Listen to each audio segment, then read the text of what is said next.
In the bustling city of Lagos, the University of Lagos was not only a place of learning but a stage where the dramas of youth played out with all their fervor. Among its many students were Tomiwa and Chika, two 18-year-olds whose paths crossed in a way that would change their lives forever. Tomiwa came from a wealthy family. His father was a prominent businessman, and his mother was a respected lawyer. He drove a sleek, posh car, sported the latest hairstyles, and wore the trendiest sneakers.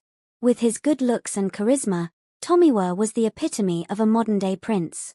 Chika, on the other hand, hailed from a humble background. Her parents struggled to make ends meet, and Chika's admission to the university was a beacon of hope for a better future.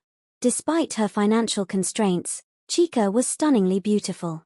Her natural elegance and grace were undeniable, even in her modest attire. Their worlds collided one fateful day when Chika stumbled in front of Tomiwa's car, spilling her books everywhere. He helped her gather her things, their hands touching momentarily. From that moment, Tomiwa was captivated by Chika's beauty and simplicity, and Chika was enchanted by his charm. Their relationship blossomed quickly. Tomiwa was smitten and eager to share his world with Chika. He upgraded her wardrobe, showering her with expensive, classy, and elegant clothes.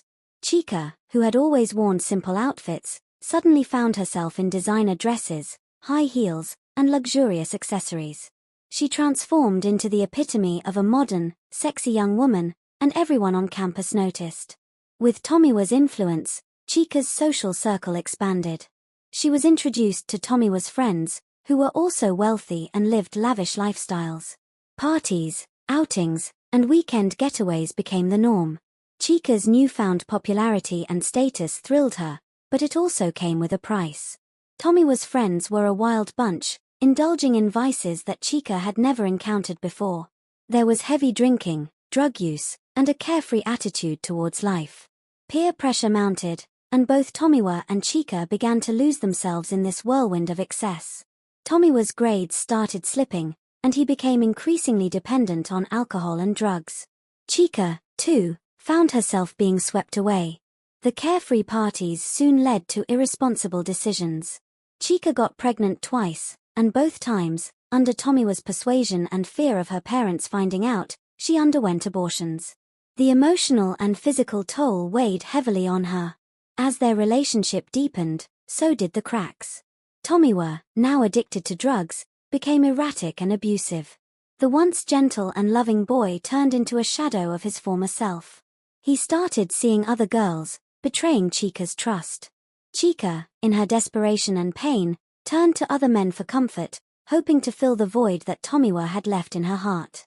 Their love story, which had started with so much promise, was now marred by betrayal, regret, and waywardness. The campus that once buzzed with their romance now whispered about their downfall. The turning point. One evening, after a particularly brutal argument, Chika found herself alone, crying in her room. She looked at herself in the mirror and barely recognized the person staring back at her. The expensive clothes, the makeup, the sorrow in her eyes, none of it reflected the Chika she once knew.